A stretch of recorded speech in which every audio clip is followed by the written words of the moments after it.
హాయిని మరిచిపోదు మనసు. ఒదిగి ఉండి నీ వాకిటిలో బదులు కోరి నే నిలుచున్నా.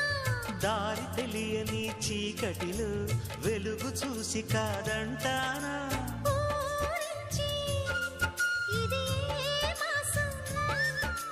ప్రేమించే ప్రతి గుండెను అందెల సందడి చేసే హేమంతం ఇది.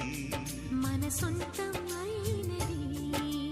కిలకిల నవ్వే కోయిల కోసం వచ్చింది మధుమాసం.